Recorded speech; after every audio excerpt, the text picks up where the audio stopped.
Welcome to Riverdale After Dark, a podcast about the CW's Riverdale that takes place in 3 distinct, different, but tied together time periods. I'm Alexi. Hello. When your soul can flow freely, you never know who's who, but you know then your name's gonna be, like, similar. So that's not convenient. I'm Justine. I'm Pete. No, you're Poppyseed Blossom, and we are going to be talking about Riverdale Season 6, Episode 4, Chapter 99, The Witching Hours, which is a huge episode for the show for a number of reasons, and we're going to have to do a lot of explanation right here at the top of the podcast. But the big thing that you probably want to know is Sabrina Spellman is back towards the end of the episode. If you don't know who she is, she's a classic Archie Comics character who appeared for, Pete, what was it, 6 parts? Oh, don't you fucking start. It was seasons, and don't with the chapter bullshit and the nightmare. Well, anyway, they did 36 episodes. I think we can both agree on that, of Chilling Adventures of Sabrina over on Netflix. There were a lot of questions about how the world's tied together, whether Sabrina can ever guest star on Riverdale, and it finally happened this episode. Unfortunately, after, of course, Chilling Adventures of Sabrina was canceled by Netflix, but we do get some little teases about what's going on. We'll talk about that. It was the parts that took them down. That was it. Otherwise, it was the greatest show. Yeah. I mean, I love the flex of Roberto Garcia-Casa, who's like, "Oh, you canceled my show? Well, I'm making the other show. That show." In your face. Bam. This show Sabrina now. Netflix. Netflix sitting over there in the corner being like, well, I guess we'll stop making content. We feel bad. Shut it down. I guess we'll go back to mailing people DVDs. Yeah. But the other thing that you need to know on the Riverdale end of things is that we are close to the end of a 5-episode event called Rivervale that finds us in a very different town than Riverdale, with a different continuity, different characters. And it's also been done semi-anthology style, where each episode does connect, but doesn't seem to quite connect to the previous episode. They all have their own tone, their own supernatural focus. We've seen ghost stories. Archie's still dead. Archie is still dead, very noticeably off camera in this episode as well. If you're going to bring him back, this would have been the one. I was surprised, and no, he is not even brought up. Not even. Oh, hey. The main thing that you need to know here, since she's really the only other character that appears in the present, is that Cheryl has, both in Riverdale and in Rivervale, been running a school for girls out of Thornhill, been taking care of a number of redheaded children, including Britta, who we find out his full name is Britannia Beach. In this episode, she is also taking care of her Nana Rose, who is old and demented. We've been told several times throughout the series.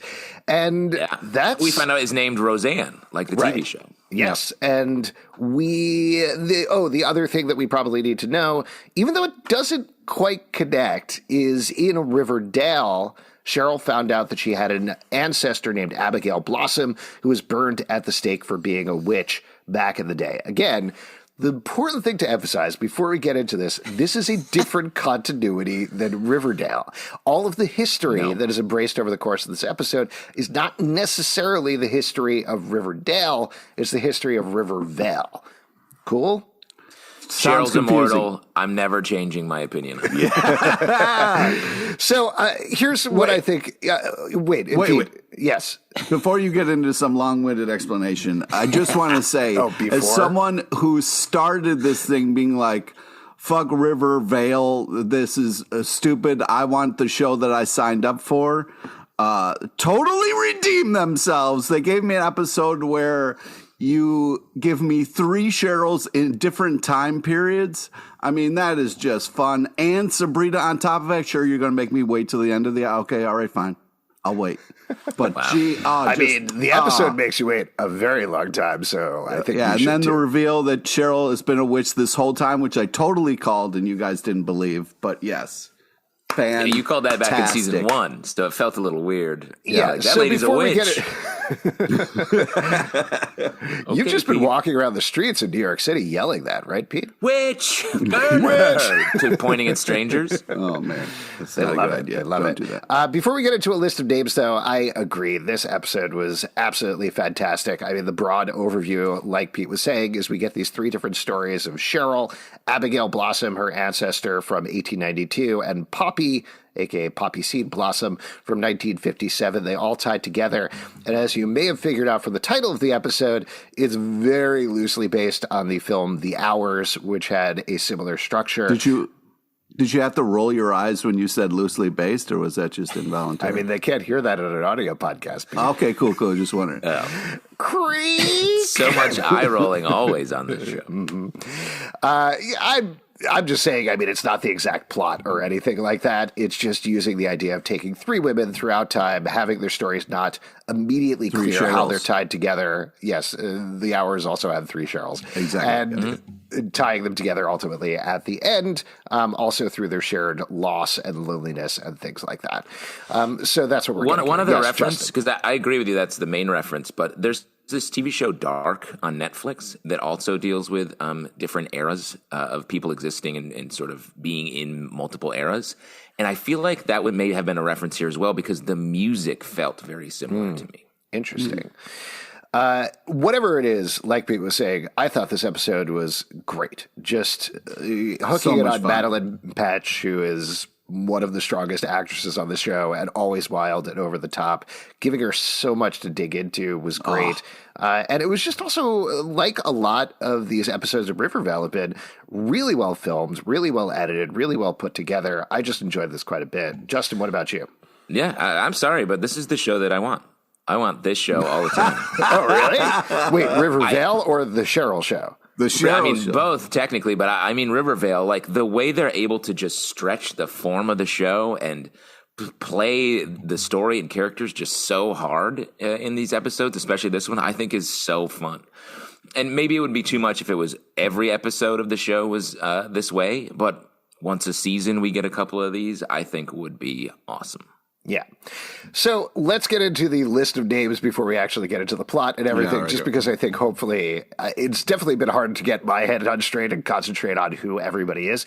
Also because they're very clearly non-specific about how these characters tie to the characters in the present of Rivervale. There's also the question, which we should talk about in a second, about how, if at all, this affects Riverdale. So I'm sure there's going to be a lot of speculation about that. But talk through the time period. So we got Cheryl in the present, who we'll get to exactly what Cheryl is towards the end because it's a little confusing and deserves some explanation of its own. Britta, Nana Rose, as we mentioned, Sabrina visits, and then there's a couple of other students, and she's just reading that story. So we know those characters. That's fine. We kind of got that for the moment. Then you go back to 1957, you got Poppy Blossom, and hanging out with Poppy Blossom at her salons are Camila Mendez is playing Velma, no last name. Mm-hmm. Bitsy, Lily Reinhardt is Bitsy, also no last name, though I do have a suspicion who she is in the continuity. She is married to Jack, who is played by Cole Sprouse, also no last name. We've got May Chinaamick is Elena Alexis, who we also don't have any last name there, but the very cute little Easter egg there. May Chinaamick's middle name is Elena, and her husband's name is David Alexis. So very cute little thing going on there. Nice. And then we also have Tammy Tate, who is played by Aaron Westbrook. Tam. There's also a strong implication that whoever Charles Melton, who's usually Reggie is married to Velma, though we don't explicitly get that said out loud. And then we also have Kirk Keller, who is a lawman who is prosecuting communists. I think that covers everybody in that time period, right? Played by Kevin. Well, yeah, that's why I don't understand. Like, it seems like you're making it harder where you could just say there is like Bob cut Cheryl, then there's super curly head Cheryl, and then the's regulation Cheryl. Like, I don't know why you have to do all that. You know what I mean? I think from here on out, we're going to call regulation Cheryl. Right? That's what you want. How often does she get checked, by the way? Yeah. The guy comes in and is like, that's the end of regulation, Cheryl. The reason that I'm specifying it is because there is, I think, a fair amount of confusion based on previous flashback episodes of like, okay, Lily Reinhardt is playing Bitsy. Does that mean what relationship is that to Betty? Is she on the Cooper family tree? And if so, is a Cooper making out with a Blossom who are cousins? And is that gross? And I think ultimately the answer there is no. We probably kind of find out at the end of the episode that Bitsy is Alice's mom. So that means she's probably a Smith, which means they're not related, but we don't explicitly get to say that. And then also, I think just to add in, and then go ahead, Justin, I think also there's probably, if I was to speculate, a fair amount of consternation online because you got Cole Sprouse playing Jack and you got Lily Reinhardt playing Bitsy. Jack is an abusive asshole. Yeah, but that's they're horrible. not Bughead. That's not. Now, Pete, you must have loved seeing Jack Bits. Jack Bits is together, and it's just what you want. Jack. That is not Jack related to Jughead at all. It's Jackhead is his name, and he's with Bitsy. It's Jack Bits, and they're solving mysteries of how to be mean to. I've solved the mystery of how to get poisoned to death. Horrible relationship. This is why I think it was important to specify who everybody is, and then taking it back even further, just very quickly because there's less characters in this sequence. We got Abigail Blossom, who is Cheryl's ancestor, who is the crux, the most important character in this episode. She is in love with Thomasina Topaz, who is played by Vanessa Morgan, and the third character there is Fen Fogarty, played by Drew Ray Tanner, who is an ancestor of Fags Fogarty, but is different from Finn Fogarty, who is the alternate universe of Fags that we met last episode. We're so close to Fing Fang Foom there. Like, real close. Real close. And Alex, this must have, you got some Shoney here. This was what episode. You signed up for right here, the Shoney of it all. When I signed up at the beginning, they were like, hey, do you want a regulation Cheryl? And I was like, yeah. And they're like, any add-ons? And I was like, yeah, can you give me the Shoney add-on? And they're like, great. Great. Meanwhile, Pete was in the background pointing at people and calling them witches. This is back and forth. Witch! Come on, that's not... Sir, that's a horrible thing that happened. This is a Wendy's. Witch! Burn her! No. So anyway, okay, I think we've set up everything properly. Why don't we talk through this episode? Because lots of stuff going on and all of it going on at the same time. But we do kick off with Jughead as the narrator in Thornhill. Wait, can I just do a temperature check with you guys? Like, for me, I was super pumped that we were going to see Sabrina. Like, were you guys, like, at all feeling that before this episode started? Like, a little extra excitement, or just me? Yeah, I was absolutely excited, and then a little disappointed that she was in 6 minutes, if we're being generous. Sure, but I mean, it happened. You know what I mean? You had to wait, but it happened. I hear that, Alex, but I also liked what she did. It was a true Sabrina from the Sabrina show cameo. We got to hear her do stuff that she did on that show here, and be a witch and do witchy things. Like, I loved it. Oh, I thought she was great. I loved the lines, like you're saying. I think they hit the dialogue properly. There's some, I didn't write it down, but when she comes into the room and sees Nana Rose, she's like, "What's up, guys?" or something like that, which is a very like offhand Sabrina line.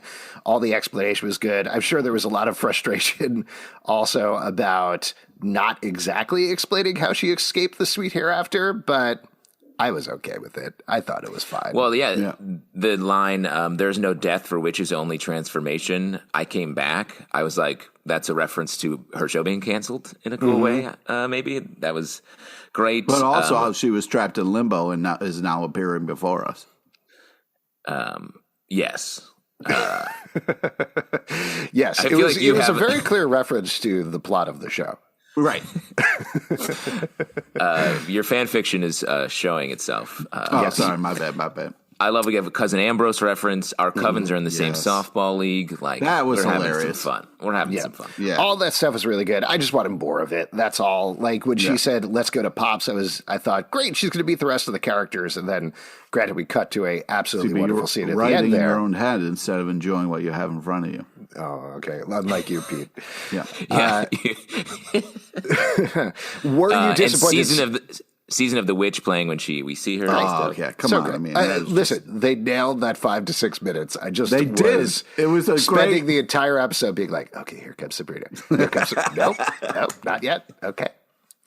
Alex, enjoy the meal in front of you. Yeah, exactly. Enjoy the meal in front of you. Here's what it was. It was a little aperitif is what it was. And I wanted a full meal. I want more Sabrina. I want her to come back. Excuse me, your booze is showing. I just wanted to... I thought it was good. What did you think about the fact that she mentioned the only mention of another character we got was Ambrose? We didn't hear about Nick, who was also in The Sweet Hereafter. We didn't hear about any of the other characters. Were you disappointed in that at all? Yeah, there's my bad boy alert was not going off at all. So it was hard to see. And if you want to understand what we're talking about with these references, you have to listen to 19 hours of our other podcast. And by 19, I mean 36 is what actually Chilling podcast of Sabrina, baby. Go check it out. Editor's note, like a little editor's note at the bottom. Oh, wow. Like, for more on this, go see. Hey, Alex. Yeah. Editor's note. All right, let's go back to the beginning here. So Jughead is in Thornhill. He's doing this narration. Continue. Fun. So fun. Justin, like you were mentioning earlier, this is great. I could have Jughead narrate every episode like this. I like this better than his voiceover. Well, and he's got such an attitude. He's like, oh, hello there, you jerks. It's like, whoa, Jughead, I'm just here watching. I like you, Jughead, but I do. The tone is fun. Yeah. So then we get this great montage of Poppy, Abigail, and Cheryl waking up, starting their day. I love this. I love the whole tone of this, the music of this, everything. I thought this was a perfect setup. Yeah, and I feel like the props and hair and makeup in this episode are just awesome. The wigs, the style, just so much. Yeah, this. So good. Well, actually, before we get into it fully, though, since we are setting this up here, did you have a preferred time period? Great question. I mean, I guess it would have to be Poppy. Wow. Really? Interesting. I feel like, I liked all of it, obviously, but the way that we got to see Poppy really go through. Poppy. Poppy. If you know, you know. Right? The Pope Mobile? What's that? I'm on another call. I missed the Cheryl as the Pope episode, but man, that must have been good. It's coming. It's definitely coming. It should be. We got to see Poppy just feel more, go through more, and I feel like her story was a little more like close to us, the viewer, the whole time. But like we're saying, I liked all of them. Yeah, it's hard to be like pick a favorite because it was such a fun ride and you're getting to see a lot of different stuff. But I mean, the looks were iconic. I mean, it really knocked it out. I mean, that bob was unbelievable. The curls were just fantastic. And, it's, it was nice that Cheryl got to flex. Like, she doesn't wake up like this. She puts in work. You know what I mean? Like, she's spending time. But yeah, it's just so much fun to see the different kind of ideas and different kind of like but Pete, nuances. Favorites. What's your favorite, Pete? I don't know. I mean, when you see the spider like through the years, like putting on the spider brooch was pretty magical. Your favorite? You're like the spider brooch. You like so far. You like hair and the spider brooch. Yeah. Choose one, Pete. Come on, choose a period. Choose a time period. Do it. You can't. Pete. The showing of it all was really nice. So I guess I'll have to do that. Pete's picking Abigail, and Alex, you're naturally picking Abigail as well. Yes, of course I'm picking Abigail. And I do want to, again, just to put a little pin on that, I haven't forgotten to talk about Shoni because I think there's a lot to get into there. Put a little spider brooch on it, exactly. Yeah. So the connection here, as we find out, is that Bailey's Comet comes every 65. It's Bailey's Irish Comet. Yeah, it's Bailey's Irish Comet. Yeah. Great Now, sponsorship. do You you guys think drink every time they say it. every time they say drink, that, yeah. yeah, you're going to be so creepy by the end of the episode. Oh, why did you just say that? What? So that comes every 65 years. That's the connection here. We have ultimately find out why when it happens towards the end of the episode at important points in each of the storylines. But in the present storyline, should we talk about these separately? I mean, I know they do interweave, but... Yeah, let's start, and then we will weave as they weave. Whoa. Well, why don't we talk about Cheryl then? Because that is the most complicated storyline, but it's also the minimal footprint in the episode. The big thing that we find out here is she's reading all these stories to Nana Rose. She tells Britta everything that's going on. Britta stays behind. And then ultimately what we find out is they're performing a transference spell. There never was a Cheryl. It was Abigail Blossom, Cheryl who was immortal.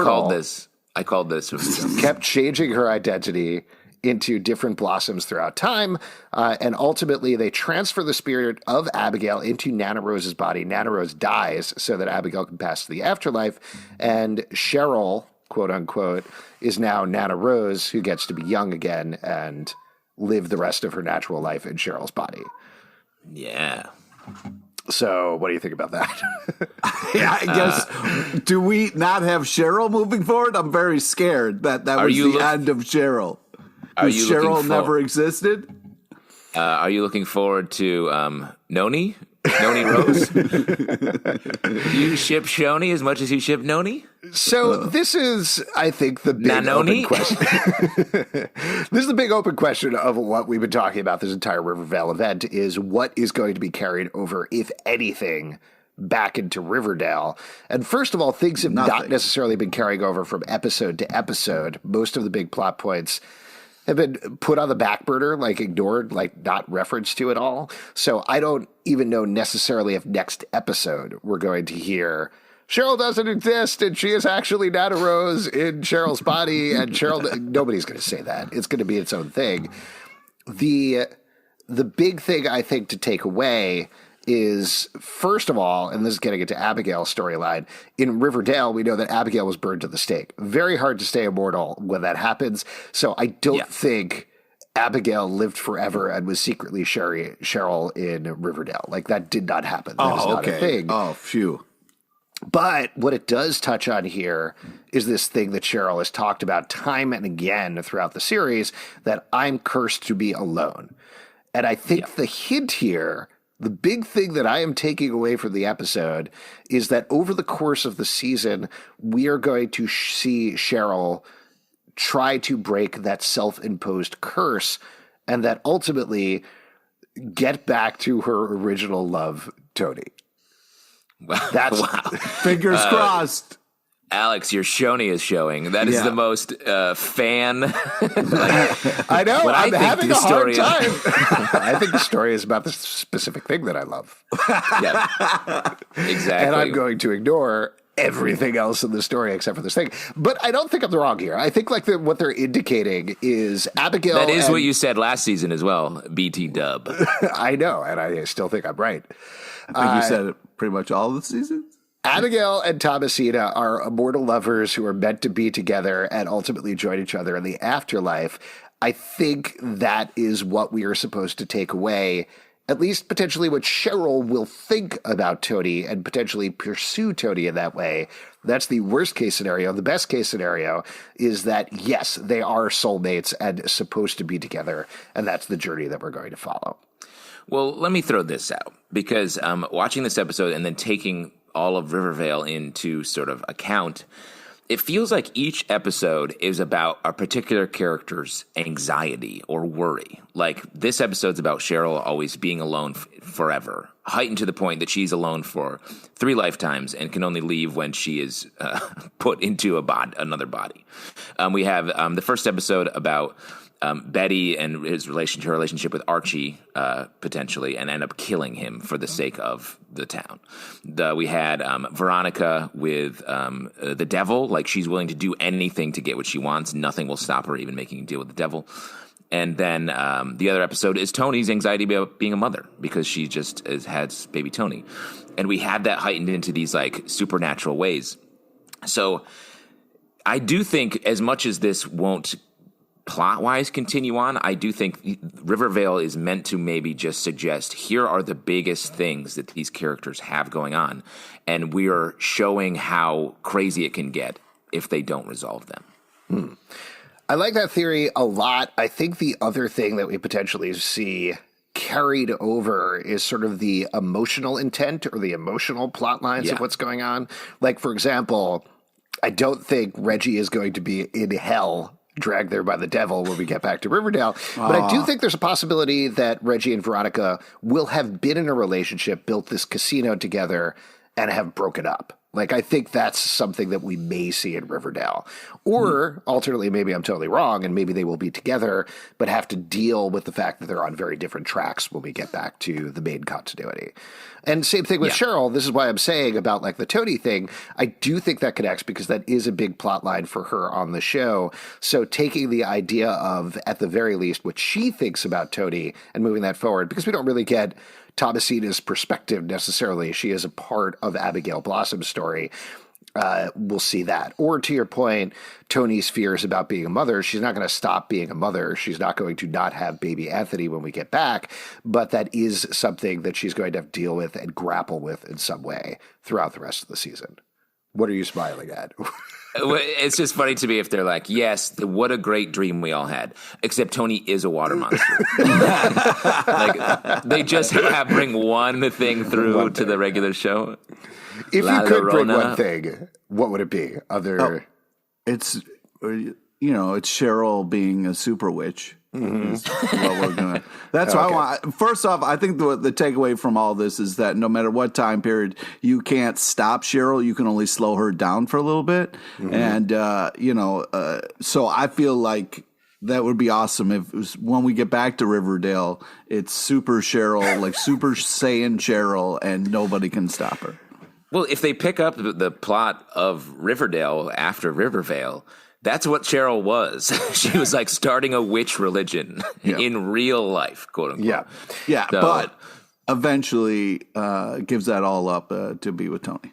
The one thing I would want to take is Archie having a gaping wound in his chest and no heart. I think that would be a great plot line. It would match his bear scar. And he could just kind of walk around, be in the locker room with Reggie and be like, real tough, bro. They took my heart. Yeah, man, I get it. I'm in hell all the time. What I want to see carried over is Jughead writing nonsense, but at least we'll have a reason for it now rather than him being like, I don't know, I just can't think of what to write. Betty, what'd you have for lunch? Oh, cool, I wrote it down. Yeah. But dark. I changed everybody's names, so it's an original story. I hope we see Bailey's Comet in Riverdale. That'd be fun. You could just go to the liquor store and get some Bailey's, Pete. You don't have to wait for the show. Oh, no, I guess you're right. Yeah.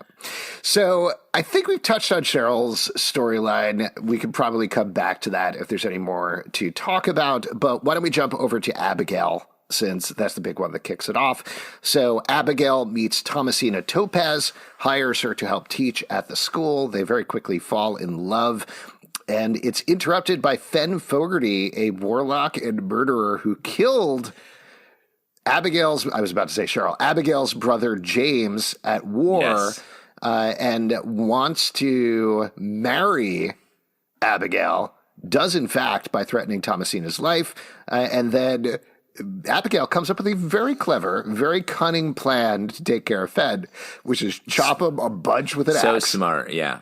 Really lured him. I mean, that whole line, like before Cheryl like hacks him up, like she has this like really badass line, like "Hey, what's up?" or whatever, and just like, oh, I wrote it down. I'm trying to find what's up. No, it was really like. Also, okay, we'll get to that. But man, yeah, my favorite part of any action movie is when the hero is like, "Hey, what's up?" and then does something really cool. Famously in The Shining, when Jack Nicholson pokes his head through the door and says, "Hey, what's up?" Honestly, my favorite Riverdale moment in the episode, though, was Abigail being like, "Don't worry, I have a plan for me," and her plan was just chop him with an axe. That was it. That was the whole plan. But she doesn't even kill him properly. He kills Thomasina, and Fen curses Abigail to live forever, to be forever alone before he dies of all of his axe wounds. So that's what's going on there. in an episode of Rivervale where so much is going on, when Fen shows up, that section goes so hard. It does not has no reason to be like. He's a warlock. He's done all this stuff. He takes death portraits after he kills them and collects them. And I was like, whoa. Yeah. So much. And it's great. But I love their, like, I don't know if you can follow this, but it's 3 different Cheryls in 3 different time periods. They light a candle at the same time. And then, warlock shows up and he kills people and takes their picture. It's like, whoa. That candle moment was fantastic, by the way. How long that candle bit was great. But I also love how long they were taking to put all the stuff back into that little like box. I was like, forget the box. It's over. Like, get out of there. Oh my God. Yeah, and they don't even do it. They don't even, the way that sequence works out, they're stuffing all the stuff back into the box, and normally you'd be like, and then they're hiding somewhere, but then they're just standing in the room. They're just still like they're just waiting for him. Yeah, it was like one of those sequences where a bomb's going off and it's slowly ticking down the clock, and you're like, "This bomb would have gone off 20 minutes ago." Except it's them repacking Fenn's and then the bomb does chest. go off because you're like, well, no, they ran out of time. They didn't do it. Yeah, not to get back to the shoddy of it all, though, but so much chemistry between the two of them throughout this entire sequence. I thought it was so romantic, so well done. I bought it. I bought them as immortal lovers throughout this episode. Yeah. Nice. You bought it. Very movie. That whole graveyard scene was just so moving. That was beautiful at the end there. Yeah. I thought that was lovely. I mean, the moment where they first sort of fall in love, I agree with you. It was shot so romantically. You could tell. It felt like the characters and even the actors were like, we've been waiting to do this scene in whatever time period. And we keep getting these letters from a fan named Alexander Zalbin. I guess we're doing this for. It's very weird, and I wish he would stop, they said. Yes. It definitely, like, it's the sort of thing where, no, it's not a shoddy. It is these two actresses doing this, but to your point, they understand the weight of what the fans want and what they've been waiting for and what they want to see, and they deliver on that properly. And I do think it contrasts with what goes on in a little bit with Bitsy and Poppy, which I think they did a nice job through the direction of delineating of, like, yes, these two characters are also in love, but it's not going to work. And like Lily Reinhardt and Madeline Petch do a good job of getting that chemistry there. Clearly they like each other. They've worked with each other a really long time, but there's something that's missing there that you don't see necessarily in the Thomasina and Abigail scenes. Yeah, I think that's spot on. Pete, you okay? Yeah, I mean, all right. I'll give you that, I guess. Wait, what do you mean? What are you mad at? Are you a Pitsy shipper? You ship No, Bitsy? I'm just Potsy? Potsy? Hey, Potsy. Wait, what are you upset about right now? I don't know. I just the way you worded it, I didn't like the negative connotation about it. You know, I thought it was pretty nice. You liked Bitsy and Poppy. No, I thought that was very fun. I thought it was like, we're having some fun moment, but yeah. No, I'm not slamming it at all. I like that sequence, and it was very tragic. I thought overall that whole plot line was really well done. Yeah. But I do think very purposely they were showing that Abigail / Poppy is not going to be with Bitsy in the same way that she is with Thomasina. Like, Thomasina is her true love throughout time. Then she is cursed, and she can't be with Bitsy. It's never going to work out because Fen put this curse on her that goes throughout her entire life. So it can only go so far, and then that curse is going to hold things back. Pete? Yeah. Yeah, I know. It's just I didn't like how Betty was all like, Jack's saying this, and we can never be together. And I was just like, just to be clear, that was Betty and Jughead. Like, those are the names of the characters, and it's Bughead who were doing that. So don't put that on there. Jack Bits is the new Bughead. No doubt. Everybody ships it. It's trending right now. It is not. It's trending. It's trending right now. Hashtag Jack Bits. Oh my God. Jack Bits is like a beef jerky that is coming out. Terrible. Just to wrap it up, the one thing that I wanted to say also is I did and Justin, you touched on this, but I really love the tone, like the very arch tone of how they were delivering everything in this Abigail Thomasina sequence. It felt very Blackbeard to me with the whole Fen thing going on. And it was fun. Like, it was like a storybook, and they were playing it like that. And I enjoyed that quite a bit. Yeah, it was great. One other moment I thought was cool is when she fakes the pox. Quick old pox call. That was fun. Yeah. Classic move. Works every time. Oh, and it's funny and horrifying. All the knocks on the door throughout all these time periods. Yeah. Super bad news. Oh, no, a knock on the door. And then if you notice, when Sabrina comes, she rings the doorbell. That's right. Because she's good news. Yeah, there you go. That's a little tip to all of you visitors when you're coming over to Justin's house. Make sure to ring the doorbell. Just ring the doorbell. It's much more chill. Police knock. Bad news. Yeah. Police knock? Is that what you just said? Well, I'm saying usually cops will be real assholes, but if you're ringing the doorbell, it's somebody who's like, took enough time to look for the fucking doorbell and When cops come to my house, I make them carol. Oh, wow. To get my attention. And Pete hides his doorbell to make it particularly hard for people. There's a whole scavenger hunt that goes on. Yeah. It's actually fun. The doorbell. All right. Why don't we move over and talk about Poppy's storyline? So she's holding a bunch of salons in the 50s for women, giving them information and little tonics and potions and herbs and things. She helps out Velma with her husband, gives her a little aphrodisiac, helps Bitsy by trying to help her not get pregnant. That doesn't work because Jack, her abusive husband, finds out about it, and ultimately she does get pregnant. And over the course of it, Poppy gets arrested, thrown in jail as a communist sympathizer. She eventually gets out, kind of, to help Bitsy give birth. She gives birth to a baby girl, but Poppy then gets thrown under house arrest. And then by the end of the episode, she lives the rest of her life alone. Bitsy poisons Jack, thanks to some poison that she gives her, and everybody lives unhappily ever after. So what did you think about this one? I know we've touched on it a little bit already. Justin? Very fun. Like I said, this one was the most sort of emotional.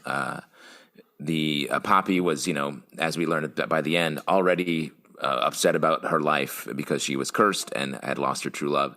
She's just trying to keep going, and the town, trying to help these people in town, and the town won't. They can't help but punish her for what she's doing. And I mean, I think this storyline specifically really feels like what Cheryl has been talking about in Riverdale all last season. Like, this town has always been hard on my family, and here you are doing it again. I thought I could trust you. And it's why she feels betrayed. Yeah. Do you think this is more of an overall thing than specifically about this storyline, but the first two storylines, the Abigail and the Poppy storyline, are very much about male oppression. The men are awful across the board, absolutely terrible. Anytime they come into a scene, it completely gets wrecked and ruined, and they're selfish and mean. 2021, we only have women in those scenes. We only have Sabrina, Cheryl, quote unquote, Nana Rose, Britta, the other girls at the school. That's it. So we don't see any men come into it. But do you think the implication here is that this is finally the time when women can be free, or is it just men don't enter it so they don't ruin it? I think it's Cheryl in the present day. If she is continuing, if she's Abigail, she's like, you know what? I've been punished and hurt by men my entire life. I'm just going to not have them around. I'm going to have a school for girls, and I'm going to hang out here and invite Sabrina over. And I'm like, yes, you are doing the right thing, because everything that has happened to you has been awful, including Kevin Keller's awful mustache that he has when he plays whatever Keller that he was playing. Was it Kurt Keller? I think Kirk was in the 50s. Yeah, Kirk. That cookie duster was just unnecessary. Hey, and we're up close. I'm happy on it to see Kev. I agree with hey, you can feel how you want to about the mustache, but I'm just happy we're still getting a little Kev there. You know what I mean? Mm-hmm. Yeah, this is a really great episode for Kevin. Please give Kevin an episode. Pete, what did you think about the storyline? Again, I know we've talked about it a little bit, but what was your overall take on Poppy and Bitsy? And we've already established that you're a Potsy shipper. It's fucking heartbreaking. You hate to see, this kind of stuff. You know what happens, but it's awful. I can't know. I'm confused about who's who, but I just wanted to say before I forget that the Cheryl in the all red wedding dress was just magical. I mean, that was very, not to keep dropping references, but that was all very Crimson Peak, it felt like, towards the end there with that wedding. I agree. That whole sequence was very haunting and weird and very cool. The cutting back and forth was very cool. Setting it at Thornhill was just such a fun idea because the costumes and the people with the sets and everything just killing it. Like seeing the different stuff was just so cool. It was fun to be in Thornhill for sure. I really liked and wanted to see more of the whole group that was hanging out with Poppy. I thought that was very fun. Very fun for Poppy to call Tammy Tam Tam. Yeah. Nice. That continues over time as well. There was also a little bit of a reference to Dr. Curdle, not Dr. Curdle Jr., but Dr. Curdle. Yep. That was we nice. get Wendy Weatherby reference. A lot of. I mean, did you guys catch the Queen's Gambit reference? Yes. Wait, when was that? Poppy was being interviewed by Keller accused of being a communist, and he's like, "You went to Russia for a bit?" And she's like, "Yes, I went to Russia for a chess tournament." Yeah. I was like, "Wow, that is a direct," as if she is the character in the Queen's Gambit TV show. I was like, "That's a baller thing to do." Yeah, I could see Cheryl doing that. She would be hard to play chess against for sure. Yeah. While we're talking about this storyline, why do you think in this storyline it wasn't a reincarnation of Thomasina? It wasn't another Vanessa Morgan character. It was instead Bitsy who was the romantic interest. I think for clarity and to show it's not her true love again that she's going to lose. I think it's more sad, I think, if she's trying to be in love with this character Bitsy and it's just not working, but she can't let go because she's so lonely. If it was Thomasina again, it'd feel like he would be headed for a happier ending or something, I think. I think there's also, although we're dealing with different continuities, and I might be getting this wrong, but I do think at the beginning Thomasina mentioned she's from Greendale, and I think we know from over in Riverdale the Topazes are from Greendale and then moved to Riverdale at some point later. I might be getting that incorrect, but that might be the other reason for that, is there might not be any Topazes in Riverdale at that point, even though we're in Rivervale, potentially. Yeah, I don't remember if she was from Greendale, but she was from somewhere else. I think they're just kind of having fun with different options for Cheryl. You know what I mean? Mm-hmm. Yeah, you just got to have different options for regulation Cheryl. Yeah. Old school Cheryl. Mm-hmm. And Queen's Gambit variant Cheryl. Cheryl variant. 2.0. This whole storyline was great. We liked all of the supporting people. I thought Meech Abic was very fun in her brief role as a conspiracy theorist. That was very fun as well. But overall, just very emotional and very well played. I thought Lily Reinhart and Madeline Petch were great in their scenes together.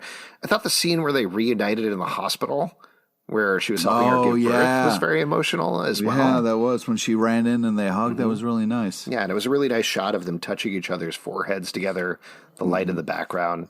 That was very cool. What else would you like to talk about? Any other moments you want to call out from the episode? I love the Sabrina so much, but it was just they went into a kind of a little bit of a monologue of trying to then explain the swapping of the nanas and the who's who. I did like the shout out to the Sabrina where hey, I learned it from this other show you guys should all go check out if you like what's happening here. So that was fun, but then it was okay, and good thing that you're here, other character who is the audience, so we can explain what just happened. I felt that was a little much. I just wanted more fun Sabrina and Cheryl times, and I wanted Cheryl to be oh, let's go to the magic dungeon, and you Sabrina here, see where I made all my spells and stuff like that. The magic dungeon? Come on, Thornhill's got to have some kind of if Cheryl's what are you putting out. Cheryl's a witch, she's got to have sure, you're not wrong. I just take issue with the fact that you casually dropped it in there like we had a Magic Dungeon. Like we knew. Yeah. Like we talk about Magic Dungeon off mic all the time. Like, God, when are they going to bring in Cheryl's Magic Dungeon?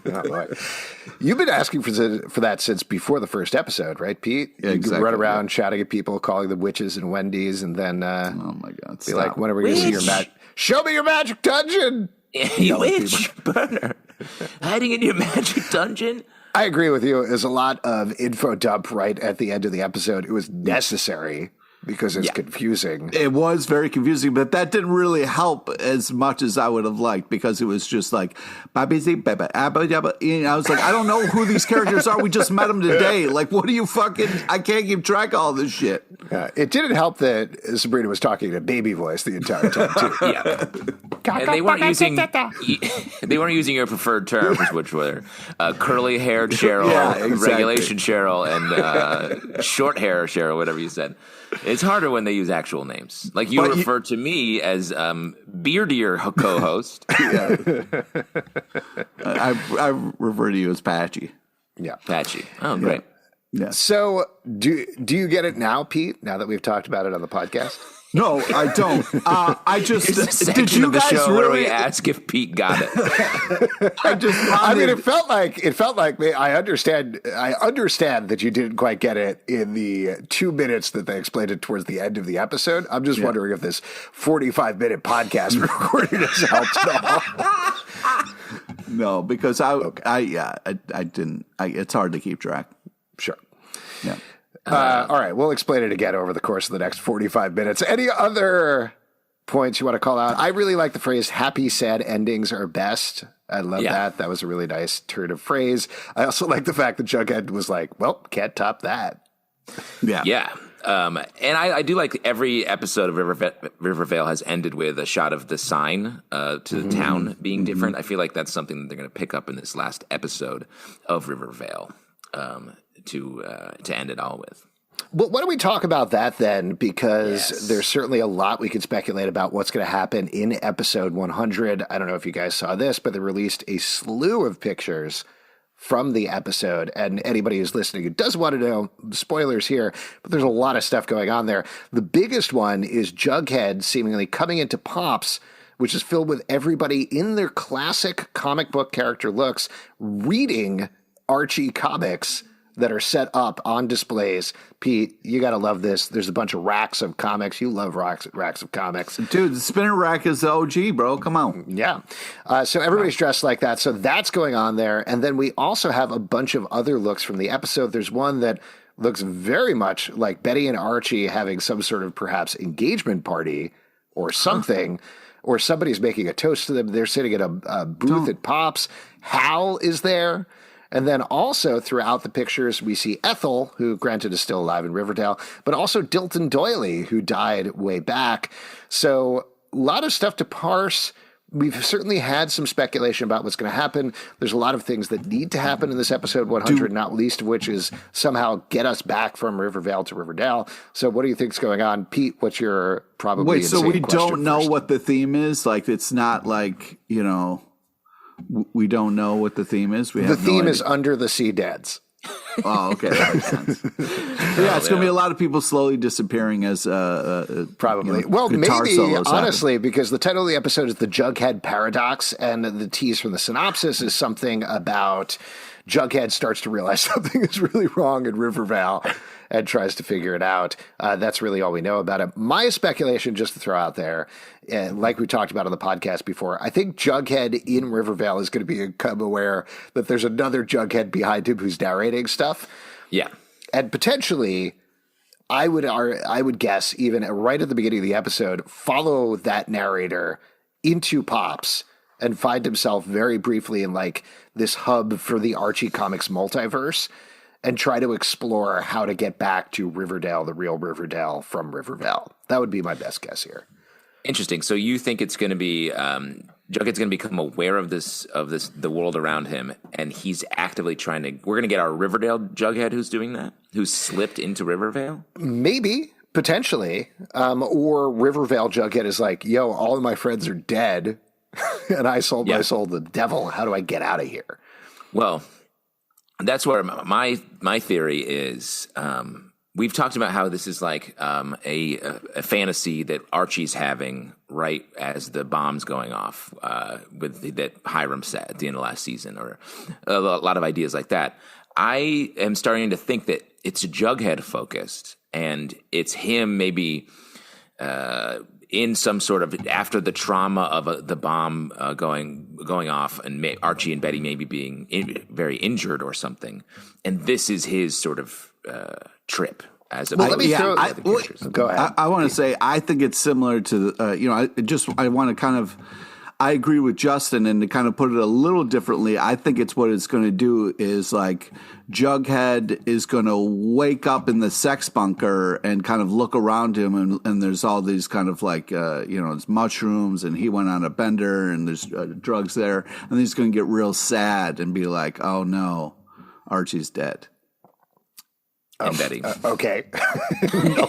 Less sad about Betty, I guess. Doesn't even cross his mind. No, Betty's alive. Okay. Betty's alive. Let me throw this out at you, and I probably have this very wrong, but do we know where Jughead was at the end of the episode when the bomb went off? Because he was just talking about moving in with Tabitha, but I think he still lived downstairs. So what if Betty and Archie actually managed to escape the bomb, but Jughead was the one who was injured by it? Oh, interesting. Because we also got, at the very first episode of Rivervale, he came in downstairs and was like, well, Betty and Archie are upstairs boning. Isn't that weird? Well, talk to you later. Yeah. So maybe, I don't know. We didn't see who got hurt. We didn't see where the bomb went off. So that's a possibility there. But I do think the thing we're almost definitively going to see is multiple universes throughout the course of the episode. I think the Archie Comics Pops universe is going to be much less of the episode than we think it will be based on the pictures. So this is just a multiverse of madness is what you're saying? I think so, because I love this theory. So a couple of fans have thrown out that the reason Hal is there and the reason Betty and Archie are there and everybody's toasting them is this is the universe where things didn't go dark, where Betty and Archie were like, hey, we're going to get married at 18. Jason never gets murdered. Grundy never happens. None of that stuff ever happens. And so they're like, yep, we're 18. We're getting married. So I think we're going to see that, but I do think we're going to see other universes, potentially one where Betty and Jughead end up together, where Veronica and Archie end up together. Nah. I think we're going to. I doubt we'll get that one. I just don't think we're going to get that one. Oh, okay. Just not that one. I think we're going to see all these different iterations. I think we're going to see Shodi together. I think. Do you think we're going to get one where the bear kills Archie and was like, got to live a happy life? Yeah, and one where the bear marries Archie. Oh, nice. All of these different iterations. We might even see a universe where Kevin gets some lines, which would be really cool. Oh, that would be something amazing. Yeah, and maybe then that's too far. I'm taking it too far. He could explain about flying babies. Yes. One universe where there's nothing but flying babies. Yeah. Yeah. The idea that we get, and it makes a lot of sense. It is the 100th episode. It makes sense to sort of celebrate all the different eras of Riverdale, all the different moments. So to really be able to flash through and see so much of the show, if it had gone differently, reference different things, I think would be awesome. Yeah. The Gargoyle King gets together with the Black Hood. Oh, wow. I always ship them. Yeah. So very exciting. I hope that happens. Whatever happens, it's going to be very, very cool. Before we wrap up here, though, let's do MVP of the episode. This should be a pretty easy one. Pete, who's your MVP of the episode? You got to go with Cheryl on this. I mean, it was just, Regulation Cheryl? All the Cheryls killed it in different ways, but it was just, it was fun to kind of like, okay, we're going to have a multiverse of madness, but we'll give you 3 Cheryls. And in one of those 3 Cheryls, you're going to get Shoni, and it's going to be worth it all. Justin, what about you? MVP of the episode? Well, just to be different, I'm going to go with Betty in this episode, or Bitsy. Bitsy. I thought Bitsy, yeah.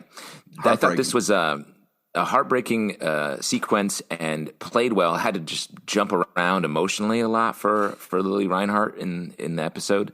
It was really cool to see her do that. And obviously, Pete ships Jack Bits now, and Jack Bits is the new Bughead. That's what I'm saying. Yeah, and on a similar note, I'm going to get it up to Jack. I think he made some really interesting points. You no, absolutely not. I was kind of convinced by your argument, Justin, that you made earlier in the show about Poppy. I do think Madeline Patch was most emotional in that storyline, even though my heart, of course, is with Abigail and Thomasina. I loved what she did there, and that is a tragic romance in a very different way that channeled those emotions really nicely. We didn't talk about it, but that little moment in the jail where she puts her hand out and Bitsy very briefly puts her hand on her hand, pulls it back, and then shuts her down was gut-wrenching and sad and really nicely played. But just overall, a great episode of the show. Just really well done. Yep. And loved folks, if you would like to support this podcast and all the podcasts we do, patreon.com/Comic Book Club. Also, we do a live show every Tuesday night at 7 p.m. to Crowdcast and YouTube. Come hang out. We would love to chat with you about Riverdale. iTunes, Android, Spotify, Stitcher, or the app of your choice to subscribe, listen, and follow the show at Riverdale Dark on Twitter, Riverdale After on Instagram, Riverdale After Dark on Facebook, comicbookclublive.com for this podcast and many more. Until next time, we'll see you after dark. After Jack Bits. No.